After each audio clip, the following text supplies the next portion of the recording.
Welcome to Life Stories, where we share powerful tales of resilience, courage, and hope.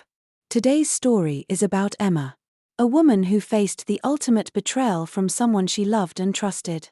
From the depths of despair to reclaiming her strength, Emma's journey is one of survival and transformation.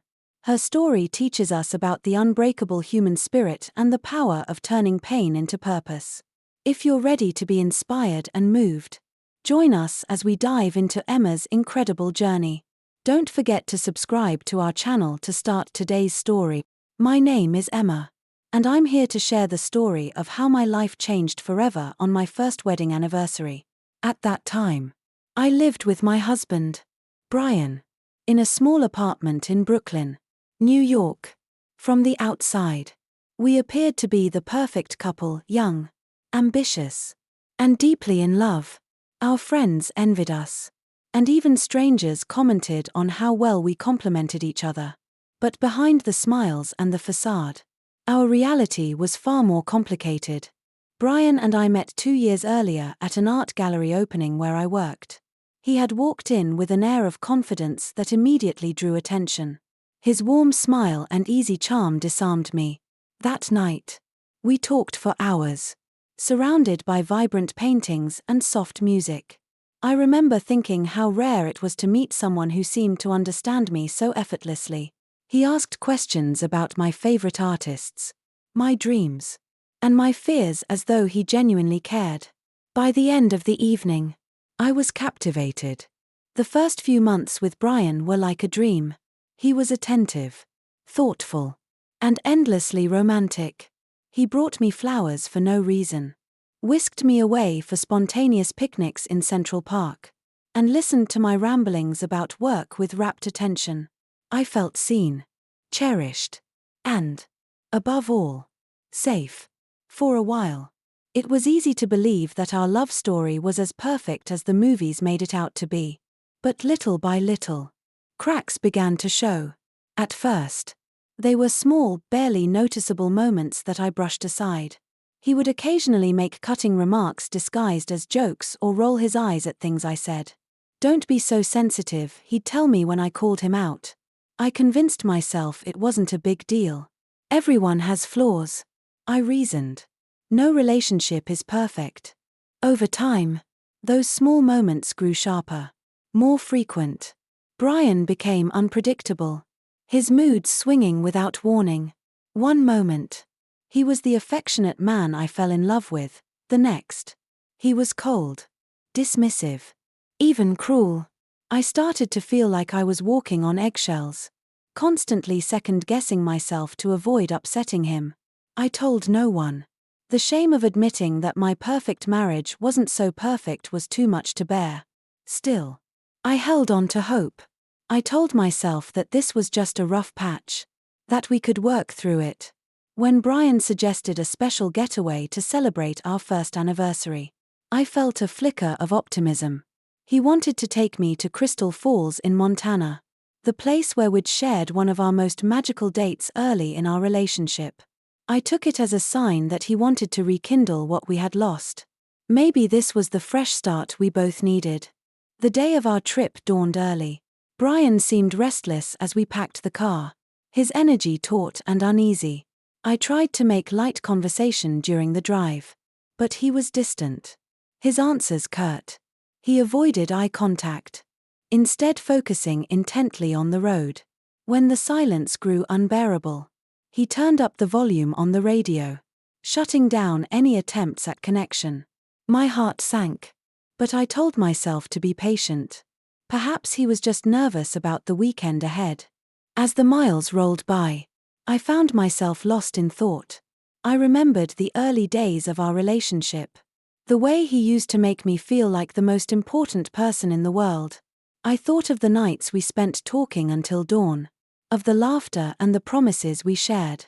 But those memories were tinged with bitterness now, overshadowed by the arguments, the coldness, the feeling that I was no longer enough for him. I wondered if this trip was a last-ditch effort to save our marriage or simply a desperate attempt on my part to hold on to something that no longer existed. I felt torn between hope and despair. longing for the man I once loved but fearing that he was already gone. When we finally arrived at Crystal Falls, the scenery was breathtaking. Towering pine trees framed the trail leading to the waterfalls, their branches swaying gently in the breeze. The air was crisp and fresh, carrying the earthy scent of moss and damp leaves. For a moment, the beauty of the place made me forget my worries. Brian parked the car and turned to me with a smile I hadn't seen in what felt like months. "Shall we take a walk?" he asked, his tone lighter than it had been all day. I nodded, my heart lifting slightly. Perhaps this was the turning point. Perhaps we could find our way back to each other in this place that held so many good memories. We set off along the trail, the sound of rushing water growing louder with every step. Sunlight filtered through the trees, casting dappled patterns on the ground. It was idyllic, like something out of a storybook. But as we approached the main waterfall, that uneasy feeling returned. Brian's demeanor shifted again. He became quieter, his steps heavier. When we reached the edge of the falls, he stopped abruptly and turned to face me. The look in his eyes was unlike anything I'd ever seen, cold, calculating, almost cruel. "Emma," he said, his voice unfamiliar. "I've been thinking a lot lately." My heart sank. There was something in his tone that sent chills down my spine. "What are you talking about?" I asked, trying to keep my voice steady. "I thought we came here to celebrate, to fix things." He let out a laugh, sharp, hollow, and devoid of any warmth. "Fix things," he echoed mockingly. "No, Emma. I came here to end things." Before I could process his words, I felt his hands shove me violently. Time seemed to slow as I stumbled backward, the roar of the waterfall drowning out my scream. In that split second, I realized what was happening. But it was too late. The icy water engulfed me, stealing the breath from my lungs and pulling me into the churning depths below. As I was swept away by the current, a single thought consumed me. Brian had tried to kill me. My husband, the man I had once trusted with my life, had betrayed me in the most unforgivable way. That was the moment my world shattered. But it was also the moment something deep inside me began to awaken, a determination, a will to survive. I would not let this be the end of my story. The moment the icy water swallowed me, my senses exploded with shock. The cold was more than just freezing, it was paralyzing, cutting through every inch of my body like shards of glass. I was disoriented, spinning helplessly as the current tossed me around like a rag doll. I tried to scream, but the water rushed into my mouth, silencing me. The roar of the falls was deafening, drowning out even my thoughts. For what felt like an eternity, I was completely at the mercy of the river. Every time I struggled to surface, another wave dragged me under. My lungs burned with the desperate need for air, my body instinctively fighting to survive even as my mind teetered on the edge of panic. Flashes of my life flickered through my mind, childhood summers by the lake, the first time I met Brian, the warmth of my father's embrace. And then, in the chaos, a memory surfaced. I was 8 years old, standing waist-deep in a calm lake while my father crouched beside me. "Don't fight the water, Emma," he had said gently. "Let it carry you. Trust it. And trust yourself. You're stronger than you think." His words were a lifeline in the middle of my terror. Slowly, I forced myself to stop thrashing. I let my body go limp, surrendering to the current instead of battling it. It wasn't easy, every instinct screamed at me to fight, to claw my way to the surface. But as I floated, the river seemed to lose its grip on me. My head broke through the surface, and I sucked in a desperate gulp of air. The relief was short-lived. A second later, another wave crashed over me, pulling me under again. But this time, I was calmer. I let the water guide me, conserving my strength for the moments when I could swim toward the edge. Little by little, I began to make progress. The roar of the falls grew fainter, replaced by the gentler rush of the river as it widened and slowed. My feet scraped against rocks, signaling that I was nearing the shore. When I finally crawled onto the riverbank, I collapsed onto the damp earth, my chest heaving with the effort of breathing. My whole body was shaking, partly from the cold, partly from the realization of what had just happened. Brian had pushed me, my husband, the man I had shared my life with, had tried to kill me. It wasn't an accident. It wasn't a moment of madness. It was deliberate. The thought hit me like a physical blow. I wanted to scream, to cry, to unleash the storm of emotions raging inside me. But I didn't have the strength.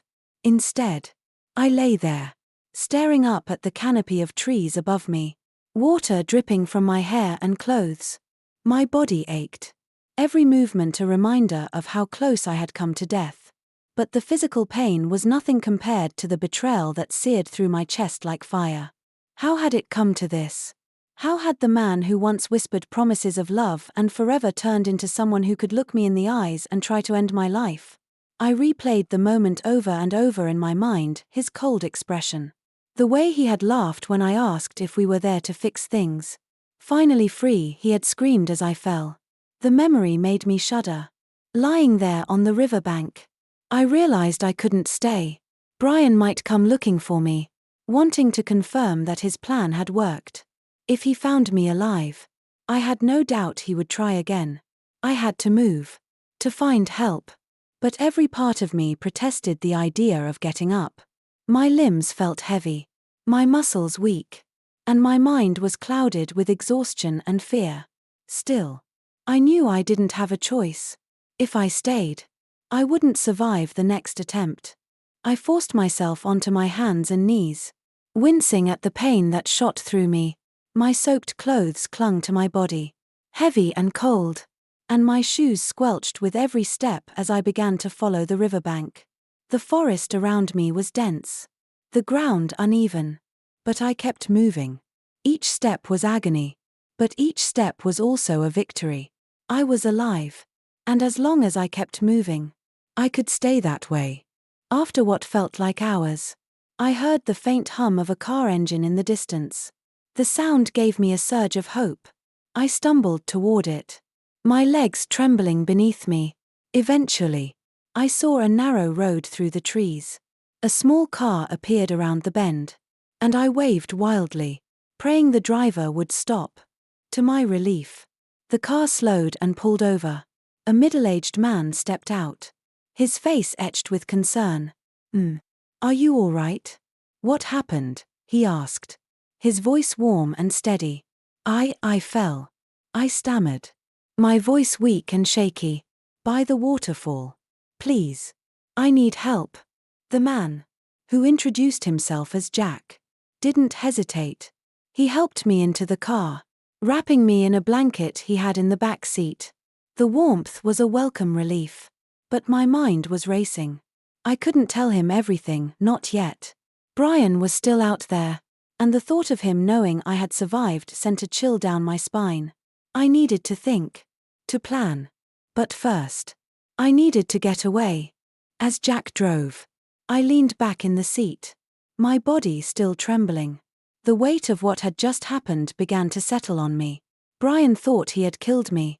He thought he was free. But he was wrong. I was alive. And I wasn't going to let him win. Jack's car smelled faintly of old leather and pine air freshener, a comforting contrast to the chaos I had just escaped. As we drove along the winding country road, I stared out the window at the dense forest slipping by.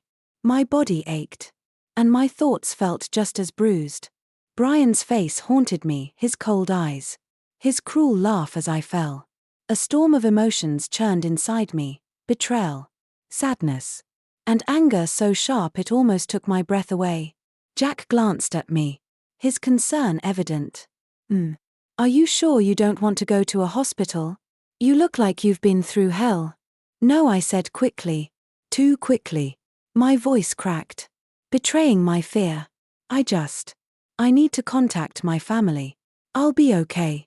He nodded, not pressing me further, though his brow furrowed as he stole another glance at my disheveled state. I was grateful for his kindness. But I couldn't trust anyone fully, not yet. Brian had reported me missing. I was sure of it.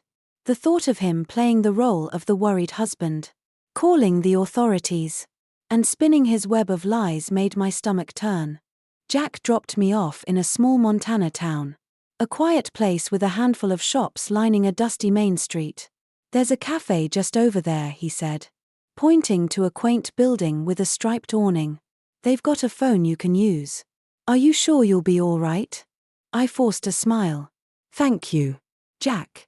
You've already done more than I could ask for." He hesitated, clearly torn, but eventually nodded and drove off. I stood there for a moment, watching his taillights disappear before turning toward the cafe. My clothes were still damp, and I could feel the curious stares of passers-by as I walked in.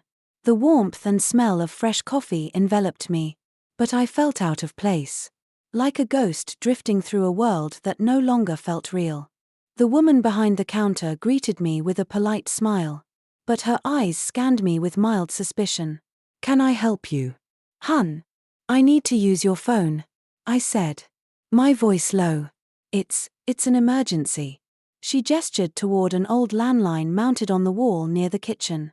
"Help yourself." My hands shook as I dialed the only person I could trust, Lauren, my best friend from college. As the phone rang, I clutched the receiver tightly, willing her to pick up. When she finally answered, her familiar voice was like a lifeline. "Lauren," I said, tears spilling over before I could stop them. "It's me.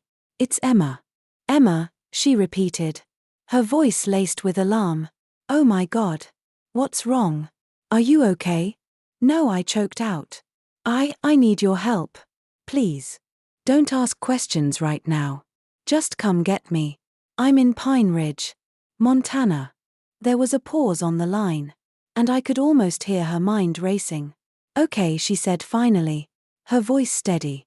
"Text me the address. I'll be there as soon as I can." Relief washed over me as I hung up. I hadn't realized how tightly I'd been gripping the receiver until I let it go, my hand aching from the effort. Lauren would come. She had always been there for me, even in college when I struggled with self-doubt, and she'd stayed up late reminding me of my worth. She was my rock. And now, more than ever, I needed her. I spent the next few hours sitting at a corner table in the cafe, nursing a cup of tea and trying to stay inconspicuous.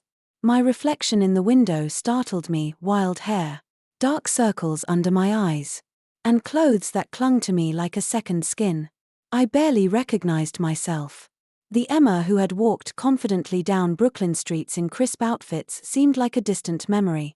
As night fell, Lauren's red SUV finally pulled up outside. I stepped into the cold evening air, my breath forming clouds as I rushed toward her. She threw the door open and ran to me, pulling me into a tight embrace. "Oh my God. Emma," she said, her voice breaking. "What happened to you?"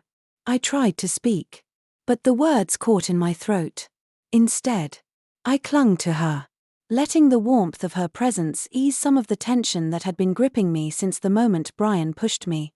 She guided me into the car, wrapping me in a blanket she had brought. "We'll talk once we're somewhere safe," she said firmly, her tone leaving no room for argument. Lauren drove us to her aunt's secluded cabin in Colorado, a place she assured me was rarely used and far off the beaten path. The journey was long and silent, except for the occasional reassurance from her that we were almost there. I stared out the window, watching the dark landscape roll by, my mind replaying the events of the day in an endless loop. I felt raw, exposed. But beneath it all, something else was stirring: anger. By the time we reached the cabin, a modest structure tucked away in a dense forest, I was running on fumes. Lauren led me inside, where the warmth of the fireplace and the soft glow of the lamps immediately began to soothe my frayed nerves. She made tea while I settled into the couch, pulling the blanket tighter around me. When she sat down beside me, she took my hand in hers and waited patiently. Finally, I began to speak. The words poured out like a torrent, how Brian had changed, how he had pushed me, and how I had survived. Lauren listened, her face shifting from shock to anger to unwavering determination. "That bastard," she said through clenched teeth. "He tried to kill you. Emma, you need to go to the police." "Not yet," I said, my voice steadier than I expected. "He thinks I'm dead. And that's our advantage. If I go to the police now, it'll be his word against mine. I need proof. And for that, I need time." Lauren looked at me for a long moment before nodding. "Whatever you need, I'm with you." Her words were a balm to my battered soul. For the first time in what felt like forever, I didn't feel alone. I wasn't just surviving, I was beginning to fight back. The days that followed my arrival at Lauren's aunt's cabin were a blur of pain, planning, and determination. The isolation of the Colorado forest gave me a sense of safety I hadn't felt in years. Each morning, I woke up to the sound of birdsong and the sight of sunlight streaming through the trees. The cabin was small but cozy, with warm wooden walls and a fireplace that Lauren kept burning almost constantly. It became my refuge, a place to start piecing myself back together. But even in this sanctuary, I couldn't escape the weight of what had happened. Every time I closed my eyes, I saw Brian's face, his cold expression as he pushed me. The way his laughter echoed through the roar of the waterfall. I relived the moment over and over, each time feeling the betrayal more acutely. How had I missed the signs? How had I not seen the darkness lurking beneath the man I once loved? Lauren was my anchor. She stayed by my side, patient and unwavering, as I navigated the overwhelming storm of emotions. When I finally felt ready, we sat down together and started to plan. I knew I couldn't just move on and pretend this had never happened. Brian had tried to take everything from me, my life, my future, my sense of self. But he had failed. And now it was my turn to fight back. "I need proof," I told Lauren one evening as we sat by the fire. The crackling flames seemed to mirror the fire growing inside me. "If I go to the police now, it'll be my word against his. He'll claim it was an accident, that I slipped, and they'll believe him." Lauren nodded, her expression thoughtful. "Then we'll get proof. We'll show everyone who he really is." Together, we devised a plan. Lauren would return to Brooklyn and discreetly gather the things I needed: clothes, documents, my laptop. She'd also retrieve anything that might help build my case, like old photos or letters. Meanwhile, I would stay at the cabin and begin compiling evidence of Brian's abuse. It was daunting, but for the first time since my fall, I felt like I had a purpose. While Lauren was away, I spent hours going through my emails and messages on an old phone she had lent me. The process was painful, dredging up memories I had tried to bury. I found photos of bruises I had hidden beneath long sleeves, messages from Brian that seemed sweet on the surface but were laced with manipulation. Each discovery felt like a small knife to the heart. But I forced myself to push through. Every piece of evidence was another step toward justice. When Lauren returned, she brought with her not only my belongings but also news. "Brian reported you missing," she said as she unpacked my things. "He's playing the role of the grieving husband, telling everyone he's devastated." The thought made my blood boil. "Of course he is," I said bitterly. "He's trying to cover his tracks." Lauren hesitated before adding, "He's also been asking questions about you. I think he's starting to suspect you might still be alive." The air seemed to leave the room. The idea that Brian might know I had survived sent a chill down my spine. But instead of succumbing to fear, I felt a spark of anger ignite. "Good," I said finally, my voice steady. "Let him wonder. Let him squirm. He has no idea what's coming." Lauren smiled, a glimmer of pride in her eyes. "That's the Emma I know." Over the next few weeks, we worked tirelessly to strengthen my case. Lauren helped me contact people who could testify to Brian's behavior, friends who had witnessed his outbursts, neighbors who had heard our arguments. Some were hesitant, afraid to get involved. But others were relieved to finally speak up. With every new piece of evidence, I felt a little stronger, a little more in control. It was around this time that Lauren introduced me to Mr. Collins, a lawyer who specialized in cases of domestic violence. He was a tall, soft-spoken man in his 50s, with kind eyes that immediately put me at ease. When we met for the first time, he listened intently as I recounted everything, the good, the bad, and the horrifying. By the end of our meeting, he leaned forward and said, "Emma, you have a strong case. But I have to warn you. This won't be easy. Brian will deny everything, and the road ahead will be long." "I don't care how long it takes," I said firmly. "I want him to pay for what he did." Mr. Collins nodded, a small smile tugging at the corner of his lips. "That's the right attitude. We'll do everything we can to make sure justice is served." His confidence bolstered mine. Together, we began preparing for the battle ahead. He gave me a list of things to gather: medical records, witness statements, anything that could corroborate my story. I threw myself into the work, determined to leave no stone unturned. This was no longer just about me. It was about making sure Brian couldn't hurt anyone else. One evening, as I sat at the cabin's small desk sorting through old emails, an idea came to me. What if we could get Brian to confess? I asked Lauren. She looked skeptical. "How would we do that?" "I don't know yet," I admitted. "But if we could somehow push him into a corner, make him slip up." Lauren frowned. "It's risky, Emma.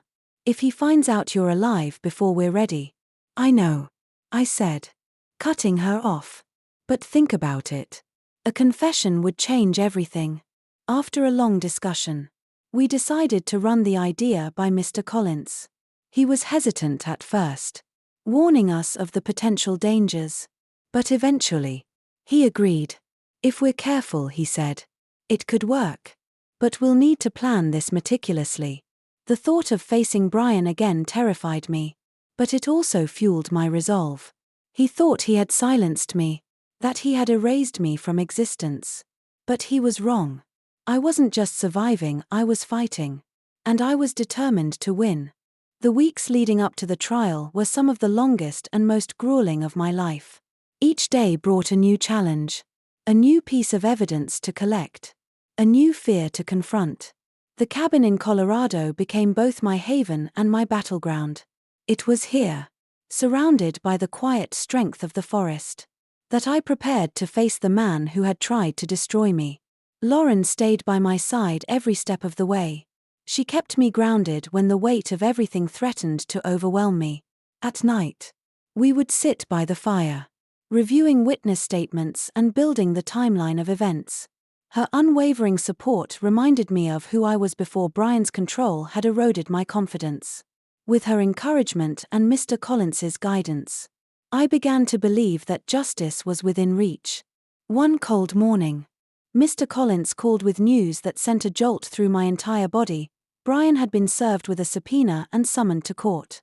"This is it," he said, his voice calm but firm. "This is where we take the fight to him."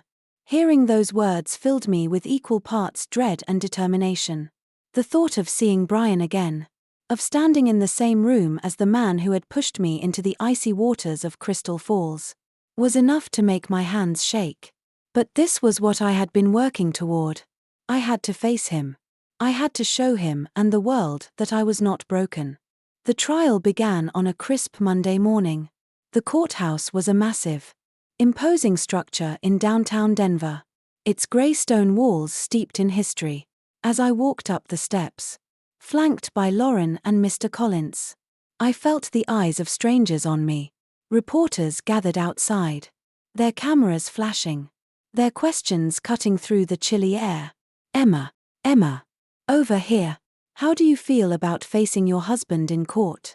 I kept my head down, focusing on putting one foot in front of the other. Inside, the building was quiet, the echoes of footsteps bouncing off the high ceilings. I clenched my hands to steady them, my nerves threatening to get the better of me. Then I saw him. Brian sat at the defense table, wearing a suit that he probably thought made him look respectable. His hair was neatly combed, and his expression was calm, too calm. But when his eyes met mine, I saw the flicker of something beneath his composed facade.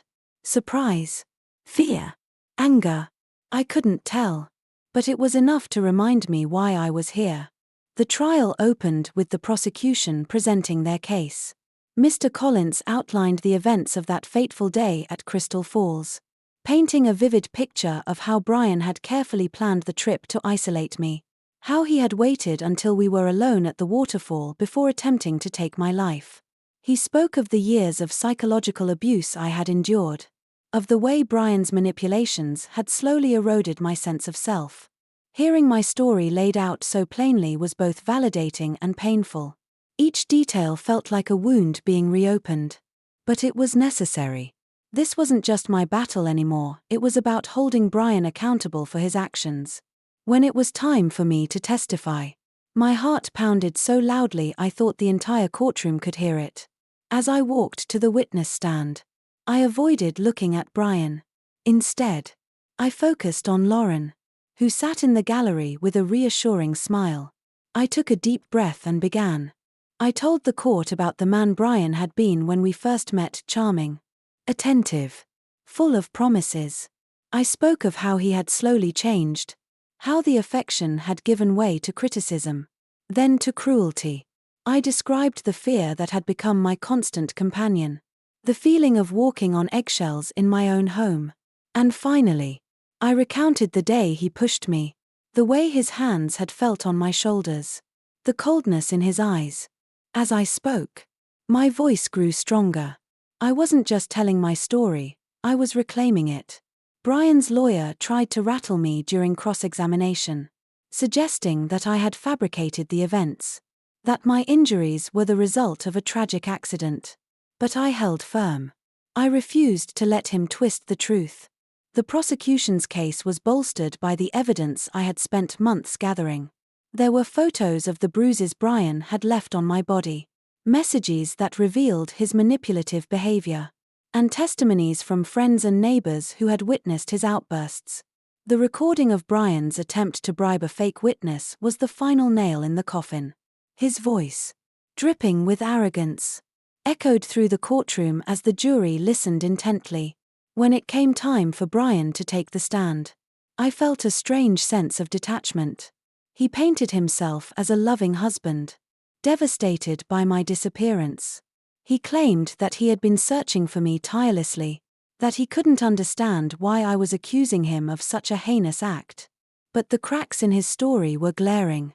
Under cross-examination, his composure began to falter. His lies unraveled, one by one, until he was left grasping at straws. The turning point came when Mr. Collins played the recording again, this time stopping to highlight each damning statement. Brian's mask slipped completely, and for the first time, the jury saw the man I had come to know, the man who could smile while plotting someone's destruction. When the trial concluded, the jury deliberated for hours. Each passing minute felt like an eternity.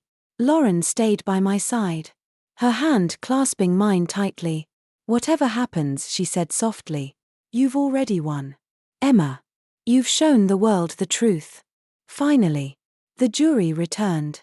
The foreman stood, his expression solemn, and delivered the verdict: guilty of attempted murder and domestic violence. Brian's sentence was announced: 15 years in prison. A wave of relief washed over me. Tears filled my eyes. Not from sadness but from the overwhelming weight of finally being heard, of finally being believed. As Brian was led out of the courtroom in handcuffs, he glanced back at me. His eyes were filled with anger. But I met his gaze without flinching. He no longer held any power over me. When I stepped outside the courthouse, the sun was shining. Reporters swarmed around me, their questions blending into a chaotic hum. But for the first time in months, I felt a sense of peace. This was just the beginning of my journey. But I had taken the first step. I was no longer a victim, I was a survivor. and I was ready to reclaim my life. The days following the trial felt like waking up after a long, suffocating nightmare. For the first time in what felt like forever, I could breathe freely. The courthouse, with its cold stone walls and heavy atmosphere, was behind me. Brian was behind bars, where he belonged. But as the initial wave of relief began to fade, I was left with an unsettling question: what now? Lauren, ever my pillar of support, helped me navigate those first few weeks of freedom. She stayed with me, making sure I wasn't alone during the quiet, reflective nights. Together, we began the slow process of packing up my apartment in Brooklyn. The space was filled with memories, some sweet, others bitter, and each box I taped shut felt like closing the door on a chapter of my life. One afternoon, while sorting through old photos, I stumbled across a picture of Brian and me from our honeymoon. We were standing on a beach, arms wrapped around each other, smiling like nothing could ever come between us. I stared at the photo for a long time, feeling an ache in my chest. How had that happiness turned into something so dark, so destructive? I set the photo aside and made myself a promise: I wouldn't let what happened define me. Brian had taken so much from me: my trust, my confidence, my sense of safety. But he hadn't taken my will to fight, to rebuild, to create something meaningful out of the pain. If anything, his betrayal had ignited a fire in me, one that refused to be extinguished. It was during one of those quiet nights at Lauren's apartment that the idea first came to me. We were sitting on her couch, sipping tea, when she said, "You know, Emma, your story could help a lot of people." I looked at her, startled. "What do you mean?" "I mean, there are so many women out there who are going through what you did," she said gently. "Women who feel trapped, who don't see a way out. You could show them that it's possible to survive, to fight back." Her words stayed with me long after she had gone to bed. The more I thought about it, the more it made sense. I had spent months fighting for my own survival, but now I had a chance to fight for others. To be the voice I wished I'd had when things first started going wrong with Brian. To let others know they weren't alone. The next morning, I called Mr. Collins. "I want to do more," I told him, my voice firm. "I want to start an organization to help survivors of domestic violence." There was a pause on the other end of the line before he replied. "That's a powerful idea, Emma. I think it could make a real difference." With his guidance and Lauren's unwavering support, I began laying the groundwork for what would eventually become Fresh Start, a non-profit dedicated to providing resources, support, and safe spaces for survivors. The name felt fitting, a symbol of hope, of new beginnings, of leaving the past behind. The early days of building Fresh Start were exhausting but exhilarating. Lauren and I spent countless hours brainstorming, planning, and reaching out to potential collaborators. We connected with shelters, counselors, and legal advocates, building a network of resources that could help women in need. We set up a hotline, launched support groups, and even began organizing vocational training programs to help survivors regain their independence. As the organization took shape, I started sharing my story publicly. At first, it was terrifying. Standing in front of a room full of strangers, bearing the most painful parts of my life, made me feel vulnerable in a way I hadn't expected. But every time I spoke, I saw the impact it had. Women approached me afterward, their eyes filled with tears, thanking me for giving them hope. Some even told me that hearing my story had given them the courage to leave abusive relationships. One woman, Sophie, reached out to me after reading about Fresh Start in a local newspaper. She called our hotline and, through tears, told me how she had been living in fear for years, too afraid to leave her husband. "Your story saved my life," she said, her voice trembling. "It made me realize I deserve better." Hearing those words broke something inside me and healed me all at once. For the first time, I felt like my suffering had a purpose. If sharing my experience could save even one person, It was worth it. A year to the day after the trial, I returned to Crystal Falls. This time, I wasn't alone. Lauren came with me, along with several women from Fresh Start. Together, we stood at the edge of the waterfall, the place where everything had changed. The roar of the water was as powerful as I remembered. But this time, it didn't scare me. It felt like a reminder of my resilience, my strength. From my bag, I pulled out a small box. Inside was the wedding ring I had worn for what felt like a lifetime ago. I had held on to it, unsure of what to do with it. But now I knew. With a deep breath, I tossed it into the rushing water, watching as the current carried it away. It was more than just a piece of metal. It was a symbol of everything I had endured and everything I had overcome. As we walked away from the falls, I felt a sense of peace I hadn't known in years. The past would always be a part of me, but it no longer defined me. I had turned my pain into purpose, my fear into strength. And I wasn't just surviving, I was thriving. Fresh Start continued to grow, reaching more women each day.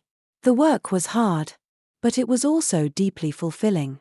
I found meaning in the connections we built, the lives we touched, and the hope we spread. Every time we helped a woman find safety, every time we heard a story of courage, it reminded me why I had started this journey. The scars Brian left on me would never fully fade. But they no longer held me back. Instead, they became reminders of my strength, my resilience, my refusal to be silenced. The fight wasn't over, there were still so many women who needed help, so many battles to be fought. But I was ready to face them. Head held high and heart wide open. The future was mine, and I would embrace it, one step at a time. As I reflect on my journey, from the depths of despair at Crystal Falls to the creation of Fresh Start, I am reminded of the strength that lies within all of us. What began as a fight for survival has grown into a mission to empower others, to turn pain into purpose. Every life touched, every story shared, is a step toward breaking the silence surrounding domestic violence. Standing here today, I know that the past will always be a part of me, but it no longer defines me. I am not just a survivor, I am a fighter. A voice for those who cannot yet speak, and a beacon of hope for those still searching for the light. The scars are still there, faint reminders of the battles I've fought. But they no longer hurt, they inspire. They remind me that I have faced the darkest moments and emerged stronger, more determined than ever to make a difference. Thank you for joining me on this journey. If my story resonated with you or inspired you in any way, I invite you to subscribe to our channel. Together, we can share more stories of resilience, courage, and the unbreakable human spirit. Stay tuned for more life stories.